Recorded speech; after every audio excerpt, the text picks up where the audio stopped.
I think that as a creative, what you're doing is you are drawing from your mental library and your references, whatever that may be. And I've literally had ideas come from the result of watching a Harry Potter movie or having gone to an exhibit at the Victoria and Albert Museum when I was living in London.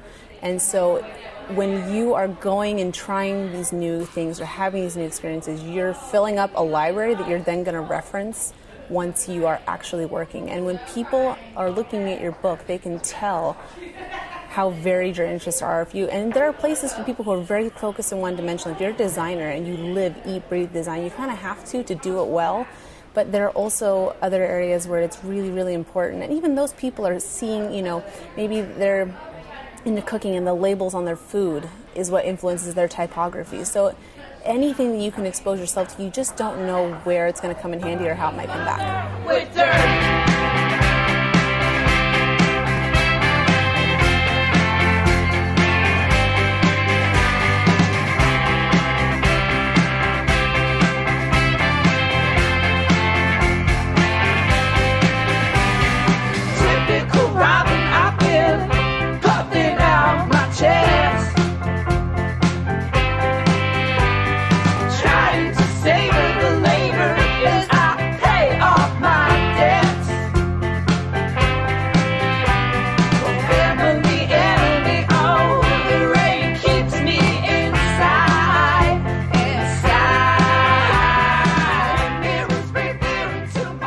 Things that I'm into outside of work that influence my work here. Rock hounding, geocaching. I do a shit ton of baking. I was even going to do some baking for stuff here because I do make Valentine's Day cookies and they say bitch and daddy complex and fuck love and sorry, I don't know if I'm supposed to swear on this or not, but okay. So stuff like that. I paint, I draw, I sing, and I play the piano. I think it's kind of a funny mix because you're so pressed for time in your life that you have to kind of be selective in terms of the things you really dedicate yourself to, but you also kind of have to set off this 20% of the rest of your free time to try new things. So to try going whale watching or to try fencing or whatever it is, just so that you're constantly being exposed to new things, even if you don't decide to dedicate time to them being like a hobby. I play the tuba. I like to do that.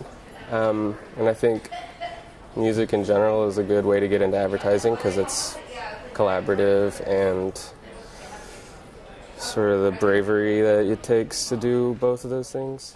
I'm into music and into DJing and then more recently got into welding and just kind of creating all these other things in my life where I wanted something and I couldn't find it out in the marketplace. So I just kind of learned the skills to do all these different ideas and concepts and make them into reality. Kind of all of these other things that you do in your life definitely influence what you do in your work life, and especially in a creative field like this where you really draw on all of your experiences and figure out how to flip those and tell a story in a slightly different way.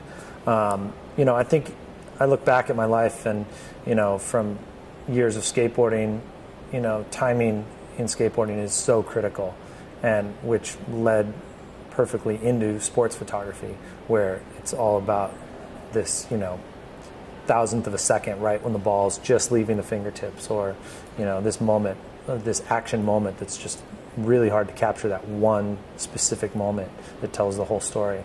My hobby is watching television, which I watch more than any person ever should.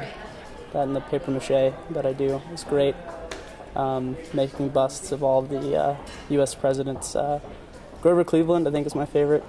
I'm really into comedy. I'm really into, pop culture and sports. That's kind of my sweet spot. To me, advertising, a lot of us take it really seriously, but it's really just a fun thing, and it should just entertain and get people to enjoy it. And so a really easy way to do that is through comedy. It's really important for when you're getting into the industry to have other avenues that you create and other interests almost a lot of agencies are almost more interested in that than what you've done in your advertising work.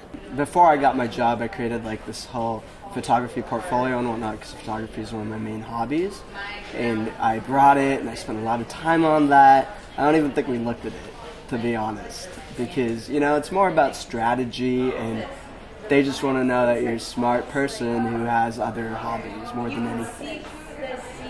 Some of my other hobbies look suspiciously like my job. I like writing, and I've always liked writing, and so I write a lot of stuff on the side that is not advertising. So that's, pretty easy to see how that's influenced my job a lot.